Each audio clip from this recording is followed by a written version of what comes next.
fantastic clip. Such a great sound too. Gary joins us now. Gary, great to have your company. Hey, Gary. Yeah, thank you. Thank you very much. How you doing? A pleasure to have you here, mate. You're considered a pioneer of electronic music. Did you ever think back when you were doing, cars and that you'd be paving the way for like what's now taken over the world?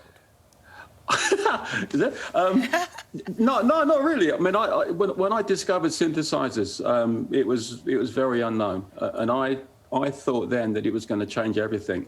And my worry was that I wouldn't be a part of that. The record company signed me as a punk band and wanted me to stay as a punk band. Right. And I was very passionate that electronic music was coming, and I wanted them to release that album. So we had quite an argument about that actually, because they wasn't that interested to begin with. So it's quite possible that if they hadn't have said yes to it, then I would never have been a part of the electronic music. I would never have been seen as a pioneer of it anyway. But no, it was exciting. It was exciting to be around at the time when it's all exploding.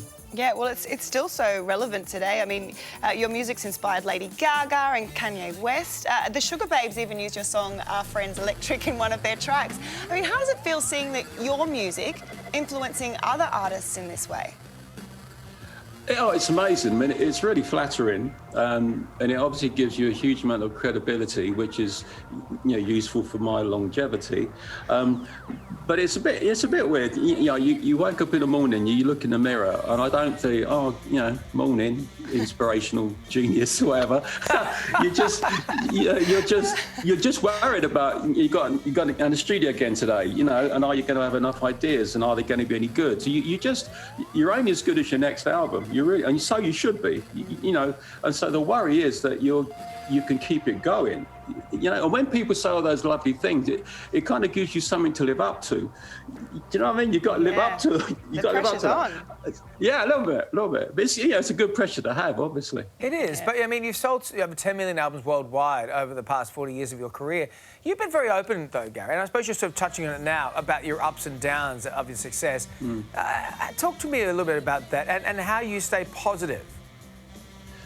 Well, I think the thing is, if you love making music, then in a way, success is just like, it's the cherry on the top of the cake. If you do it just because you want success, and that's the only reason you're doing it, then it's going to be a bit soul destroying over the years, because it does go up and down. I've had more lows actually, quite a lot more. But I've always loved doing it. I've always loved making music. I've always loved being in a band. And so when it wasn't going so well and the success wasn't there, I still loved getting up in the morning and going to the studio and making records, getting on the bus and going on tour. I love that part of it. Yeah. When it goes well, it just feels that a little bit better. I mean, you have to have that passion, don't you? But you've still got to make a buck. And you recently spoke out about music streaming services. You receiving only $67 for one of your songs that got over 1 million streams. That's insane. It is. Yeah. I mean, how hard is that? How hard is it to make money on those services?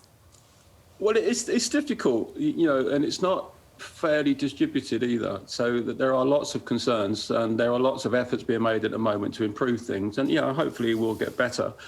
But if you're one of the top few, then you're doing good at streaming. But if you're not, which is 99.9% of us, then it's more difficult. And as streaming has replaced, as it's become the way that the majority of people access music now, listen to music, then that obviously is a real problem. Yeah, it is indeed. So you've got a new album out, and people shouldn't stream it. They should go buy it. It's already doing well in the Australian charts. How has this sound evolved for this new album? Well, you try to make each one, better than the one before. Electronic music, I think, is inherently experimental, so you're always trying to look for new sounds and new ways of putting music together. It's very technology-driven, so you'll always have access to new ways of doing things. So it's just a progression. I don't sit down and try to consciously say this would be different or that would be different.